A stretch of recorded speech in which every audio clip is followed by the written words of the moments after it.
ಮಹಾವಿಷ್ಣು ನಿನಗೆ ಪ್ರಣಾಮಂ ಪ್ರಣಾಮಂ. ಧನ್ವಂತ್ರಿ ರೂಪ ಭಜೇಹಂ ಭಜೇಹಂ.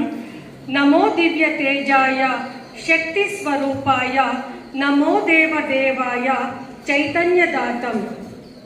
ಶರೀರೆ ಜರ್ಬರೀಭೂತೆ ವ್ಯಾಧಿದಸ್ತಿ ಕಲೇವರೆ ಔಷಧಿ ಜ್ಞಾನವೀ ತೋಯಂ ವೈದ್ಯೋ ನಾರಾಯಣೋ ಹರಿ. ವೈದ್ಯ ಕ್ಷೇತ್ರ, ಶಿಕ್ಷಣ ತಜ್ಞ, ಸಮಾಜ ಸೇವಕ ಹಾಗೂ ಬಂಗಾಳದ ಮಾಜಿ ಮುಖ್ಯಮಂತ್ರಿಯಾದಂತಹ ಡಾಕ್ಟರ್ ಬಿರೇನ್ ಚಂದ್ರ ರಾಯ್ ಅವರ ಜನನ ಹಾಗೂ ಮರಣ ಎರಡೂ ಕೂಡ ಜುಲೈ 1ರಂದು. ಸೊ ಹಾಗಾಗಿ ಅವರ ಒಂದು ಸವಿ ನೆನಪಿಗಾಗಿ ಇಂದು ನಮ್ಮ ದೇಶದಾದ್ಯಂತ ರಾಷ್ಟ್ರೀಯ ವೈದ್ಯರ ದಿನವನ್ನು ಆಚರಣೆ ಮಾಡ್ತಾ ಇದ್ದೇವೆ. ವೈದ್ಯರು ದೇಶದ ಆರೋಗ್ಯ ವ್ಯವಸ್ಥೆಯಲ್ಲಿ ನಿರ್ಣಾಯಕರವಾದ ಒಂದು ನಿಲುವನ್ನು ತೆಗೆದುಕೊಳ್ತಾರೆ. ಈ ವೇದಿಕೆಯಲ್ಲಿ ಮೇಲೆ ಇರುವ ಎಲ್ಲ ಡಾಕ್ಟರ್ಗಳಿಗೂ ಸಹ ಈ ಒಂದು ವೈದ್ಯರ ದಿನಾಚರಣೆಯ ಶುಭಾಶಯಗಳನ್ನು ಕೋರ್ತಾ ಈ ಒಂದು ಕಾರ್ಯಕ್ರಮಕ್ಕೆ ಅವರ ಹೃತ್ಪೂರ್ವಕವಾಗಿ ಸ್ವಾಗತಿಸ್ತೇನೆ.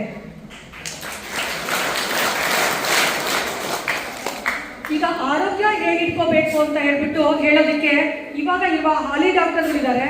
ಹಾಗೆ ಮುಂಬರುವ ದಿನಗಳಲ್ಲಿ ನಾವು ಡಾಕ್ಟರ್ ಆಗ್ಬೇಕಂತ ಕನಸನ್ನು ಹೊತ್ತಂತಹ ಭಾರಿ ಡಾಕ್ಟರ್ಗಳು ಕೂಡ ಸುಮಾರು ಜನ ಈಗಾಗಲೇ ಸ್ಪೀಚ್ಗೆ ಮತ್ತು ಸ್ಕಿಟ್ಗೆ ರೆಡಿ ಆಗಿದ್ದೀರಾ. ಹಾಗಾಗಿ ನಾನು ಒಂದೇ ವಿಷಯದ ಬಗ್ಗೆ ಹೆಚ್ಚು ಜನ ಮಾತನಾಡೋದಕ್ಕಿಂತಲೂ ನಮ್ಮಲ್ಲಿ ನಮ್ಮ ಪೂರ್ವಜರು ನಮ್ಮ ಭಾರತ ದೇಶಕ್ಕೆ ವೈದ್ಯಕೀಯ ಸೇವೆಯನ್ನ ಮೊದಲು ಕೊಟ್ಟಂತಹ 4 ಜನನ್ನ ನಾವು ಇಂದು ನೆನೆದ್ರೆ ನಿಜವಾಗಿಯೂ ಸಹ ಅವರ ಒಂದು ತ್ಯಾಗಕ್ಕೂ ಕೂಡ ಸಾರ್ಥಕ ಅಂತ ನಾನು ಭಾವಿಸಿದ್ದೇನೆ. ಆ ಒಂದು 4 ಜನರ ವಿಷಯವನ್ನ ಚಿಕ್ಕದಾಗಿ ನಾನು ನಿಮ್ಗೆ ಹೇಳೋದಕ್ಕೆ ಇಷ್ಟಪಡ್ತೇನೆ.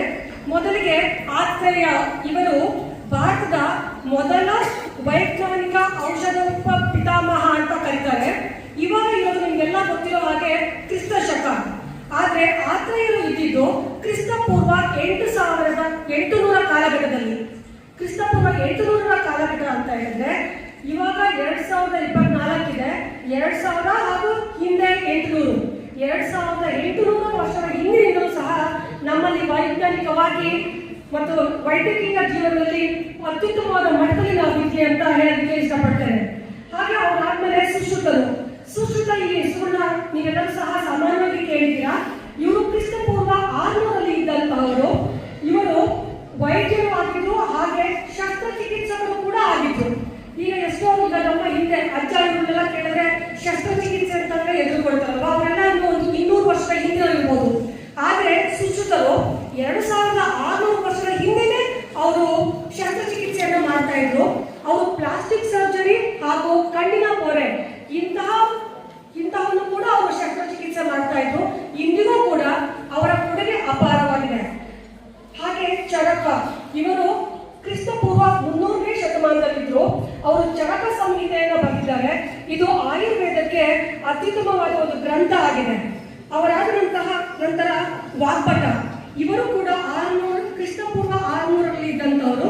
ಇವರು ಅಷ್ಟಾಂಗ ಹೃದಯ ಎನ್ನುವ ಕೃತಿಯನ್ನು ಬರೆದಿದ್ದಾರೆ. ಇದು ಆಯುರ್ವೇದ ಕೃತಿ, ಅದು ಅಮೂಲಾಗ್ರ ಕೃತಿ ಅಂತ ಕೂಡ ಇವಾಗ ತಿಳಿಯಲ್ಪಟ್ಟಿದೆ. ಮೊನ್ನೆ ನಾನು ಹೀಗೆ ನಮ್ಮ ಪರಿಚಯದ ಒಬ್ಬರ ಮಾತಾಡ್ಬೇಕಂದ್ರೆ ಅವರು ಹೇಳ್ತಾ ಇದ್ರು, ಬೆಂಗಳೂರಲ್ಲಿ ಅವ್ರ ಸಂಬಂಧಿಸಿದ ಒಬ್ರು ಕೇವಲ ಒಂದು ಜ್ವರ ಅಂತ ಹೋದಾಗ ಒಂದು ದಿನ ಅವ್ರಿಗೆ ಏನಕ್ಕೋಸ್ಕರ ಜ್ವರ ಬಂದಿರ್ಬೋದು, ಅದು ಯಾವ ಜ್ವರ ಅಂತ ಹೇಳ್ಬಿಟ್ಟು ನೋಡೋದಿಕ್ಕೆ ಅಂತಂದ್ರೆ ಎಲ್ಲಾ ಟೆಸ್ಟ್ಗಳನ್ನು ಮಾಡಿ 40,000 ರೂಪಾಯಿ ಬಿಲ್ ಮಾಡಿ ಕೊನೆಗೆ ಇದು ನಾರ್ಮಲ್ ಜ್ವರ, ನೀವೇನು ಎದುರ್ಕೋಬೇಡಿ ಅಂತ ಹೇಳಿ ಡೋಲೋ 650 ಕೊಟ್ಟು ಕಳಿಸಿದ್ರಂತೆ. ಆದ್ರೆ ನಾವೆಲ್ಲ ಎಷ್ಟು ಪುಣ್ಯವಂತರ ಅಲ್ವಾ, ನಾವು ಹುಡಿಯಾರಲ್ಲಿ ಏನಾದ್ರು ನಮ್ಗೆ ಜ್ವರ ಅಂತ ಹೋದ್ರೆ ಕೇವಲ 100 ರೂಪಾಯಿಯಲ್ಲಿ ಮೆಡಿಸನ್ ಕೂಡ ತಗೊಂಡು ನಾವು ಮನೆಗೆ ವಾಪಸ್ ಬರ್ತೀವಿ. ಹೌದಲ್ವಾ ಮಕ್ಕಳ? ಸೊ ಹಾಗಾಗಿ ನಿಜವಾಗ್ಲೂ ಸಹ ಇಂತಹ ಒಂದು ಪ್ಲೇಸ್ ಅಲ್ಲಿ ಇರುವ ನಾವು ನಿಜವಾಗ್ಲೂ ಸಹ ಪುಣ್ಯವಂತರು ಅಂತ ನಾವಾದ್ರೂ ಹೇಳ್ಬೋದು. ವೈದ್ಯರು ನಮ್ಮ ಸುತ್ತಮುತ್ತ ಇರುವ ವೈದ್ಯರು ನಿಜವಾಗ್ಲೂ ಸಹ ಅವರ ಒಂದು ಇವತ್ತು ಅವ್ರಿಗೆ ಥ್ಯಾಂಕ್ಸ್ ಹೇಳಲೇಬೇಕು ಅಂತ ನಾನಾದ್ರೂ ಭಾವಿಸಿದ್ದೆ. ಯಾಕಪ್ಪ ಅಂತ ಹೇಳಿದ್ರೆ ಕರೋನಾ ಸಂದರ್ಭ ನಿಮ್ಗೆಲ್ಲ ಗೊತ್ತೇ ಇರ್ಬೋದು. ಅವಾಗ ಹೆಂಗಿದ್ದಪ್ಪ ಅಂತ ಹೇಳಿದ್ರೆ ಮನೆಯವ್ರಿಗೆ ಕಾಯಿಲೆ ಬರಕ್ ಬೇಡ ಅನ್ನೋದಿರ್ಲಿ, ಸದ್ಯ ನನಗ್ ಬರ್ತಾ ಇದ್ರೆ ಸಾಕಪ್ಪ ಅಂತ ಹೇಳ್ಬಿಟ್ಟು ಎಷ್ಟೋ ಜನ ಭಾವಿಸ್ತಾ ಇದ್ವಿ ಅಲ್ವಾ. ಅಂದ್ರೆ ಮನೆಯಲ್ಲಿ ಸ್ವಂತ ಅಪ್ಪ ಅಮ್ಮ ಮಕ್ಕಳು ಹಿಂಗೆ ಆಗ್ಲಿ, ಯಾರಾದ್ರೂ ಅಪ್ಪ ಅಮ್ಮ ಬಂದಿತ್ತು ಅಂತ ಮಕ್ಕಳೇ ಹೇಳ್ಕೊಳ್ಳೋ ಹತ್ರ ಹೋಗೋದಿಕ್ಕೆ, ಮಕ್ಕಳೇ ಅವ್ರನ್ನ ದೂರ ಇಟ್ಬಿಡೋರು. ಅಥವಾ ಮಕ್ಕಳಿಗೆ ಬಂದಿದ್ರೆ ಅಪ್ಪ ಅಮ್ಮ ಹೆಂಗಪ್ಪ ಮಾಡೋದು ಅನ್ನೋ ತರ ಯೋಚನೆ ಮಾಡುವಂತ ಸ್ಥಿತಿ ಇದ್ದಂತ ಅವ್ರಿಗೆ ಕಾಯಿಲೆ ಬಂದಿದೆ ಅಂತ ಗೊತ್ತಿದ್ರೂ ಸಹ ಅವರು ತಮ್ಮ ಪ್ರಾಣದ ಹಂಗನ್ನು ತೊರೆದು ಅವರು ಹಾಸ್ಪಿಟಲ್ಗೆ ಬಂದು ಎಲ್ಲಾ ಜನಗಳ ಶುಶ್ರೂಷೆಯನ್ನು ಮಾಡಿದ್ದಾರೆ. ಕರೋನಾ ಇರುವ ಹೆಮ್ಮಾರಿ ಹೋಗೋದಕ್ಕೆ ಕೂಡ ಅವರು ಕಾರಣಭೂತರಾಗಿದ್ದಾರೆ. ಇಂತಹ ತಮ್ಮ ಜೀವನದ ಹಂಗನ್ನು ತೊರೆದು ನಮ್ಮ ಕ್ಷೇತ್ರದ ಜನರಿಗೆ, ನಮ್ಮ ಇಡೀ ಹುಳಿಯಾರು ಹೋಬಳಿ ಇರ್ಬೋದು ಅಥವಾ ಚಿಕ್ಕನಾಯಕನಹಳ್ಳಿ ತಾಲೂಕು ಇರ್ಬೋದು, ಇಲ್ಲಿಯ ಜನರಿಗೆ ಸೇವೆಯನ್ನು ಮಾಡಿರುವಂತಹ ಡಾಕ್ಟರ್ಗಳಿಗೆ ನಿಜವಾಗಿಯೂ ಸಹ ನಾವೊಂದು ಧನ್ಯತಾ ಭಾವನವನ್ನು ಅವ್ರಿಗೆ ಸೂಚಿಸಲೇಬೇಕು ಅನ್ನೋದು ನನ್ನ ಭಾವನೆ.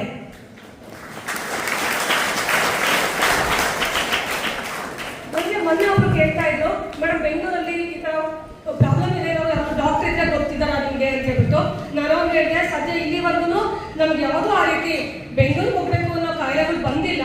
ನಮ್ಗೇನಾದ್ರು ಬೆಂಗಳೂರಿದ್ದಾಗ ಕಾಯಿಲೆ ಬಂದರೂ ಸಹ ನಾವು ನಮ್ಮ ಮಕ್ಕಳು ಕೂಡ ಅಲ್ಲಿ ಓದ್ತಾ ಇದ್ರು, ಅವಾಗ ಹುಳಿಯಾಗಿ ವಾಪಸ್ ಕಳಿಸ್ಕೊತಾ ಇದ್ವಿ.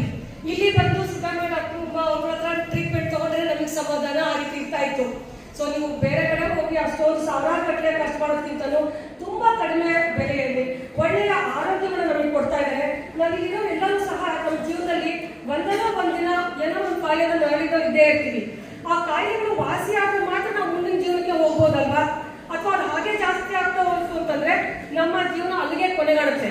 ನಾವು ಇಷ್ಟು ವರ್ಷ ಇಷ್ಟು ಹೆಲ್ದಿ ಆಗಿರೋದಕ್ಕೆ ಮುಂದೆ ಕೂಡ ನಮ್ಮ ಆರೋಗ್ಯವನ್ನು ಕಾಪಾಡೋದ್ರ ಮೂಲಕ ನಮಗೆ ಪ್ರಾಣ ತ್ಯಾಗ ಮಾಡ್ತಾ ಇರುವಂತ ಡಾಕ್ಟರ್ಗಳಿಗೆ ಇನ್ನೊಮ್ಮೆ ನನ್ನ ನಮನವನ್ನು ಸಲ್ಲಿಸ್ತಾ ಎರಡು ಮಾತನಾಡಲು ಅವಕಾಶ ಕೊಟ್ಟಂತಹ ತಮ್ಮೆಲ್ಲರಿಗೂ ಹೊಂದಿಸ್ತಾ ನನ್ನ ಮಾತುಗಳನ್ನು ಮುಗಿಸ್ತೇನೆ. ಜೈ ಹಿಂದ್, ಜೈ ಕರ್ನಾಟಕ ಮಾತೆ.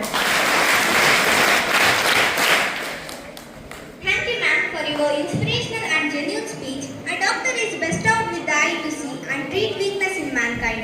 He is the one who can give a hope when we are in low.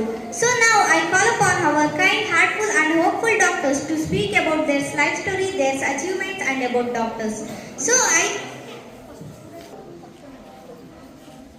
The man who does not read books has no advantage over the one who cannot read them. So now here is one of my comrade Himaditi to share few words on hematology.